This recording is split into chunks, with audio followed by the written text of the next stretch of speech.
Ouais, rester concentré pendant 40 minutes, c'est juste ça. On l'a montré au début du match, on était bien. Et ils ont joué plus dur que nous. Ils ont été beaucoup plus durs que nous. Ils ont mis une pression. Voilà. Bonjour, merci d'être avec nous. Vous êtes présidente du collectif Naufragés français du Concordia. On imagine évidemment que cette journée est émotionnellement très forte pour vous et pour les familles. Il faut avoir que ça à faire quand même, hein, accrocher une caméra à son chien, mais bon, pourquoi pas. Pourquoi pas, hein, pour les documentaires animaliers. Ouais, et alors ensuite, on peut envoyer, parce qu'il n'y a pas, évidemment, on ne peut pas courir après le chien comme Non. ça très facilement. C'est sûr.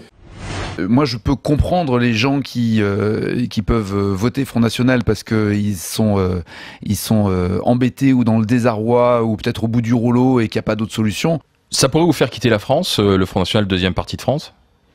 Le Front National au pouvoir, oui, sûrement.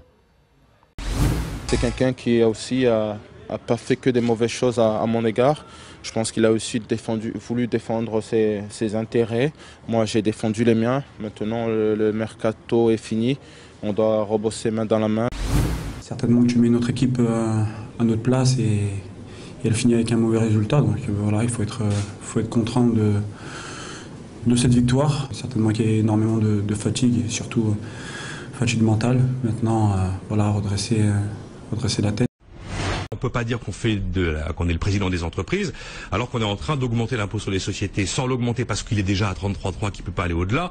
Donc, Travers le BE. Sous couvert de j'arrête de taxer le chiffre d'affaires en amont, qui était évidemment une aberration.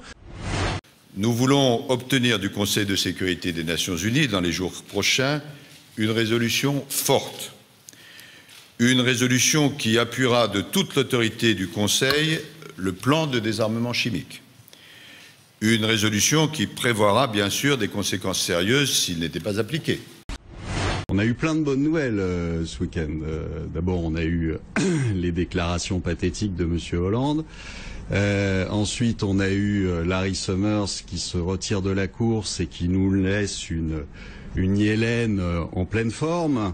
Ça va être Eutanabé pour tout le monde, je pense.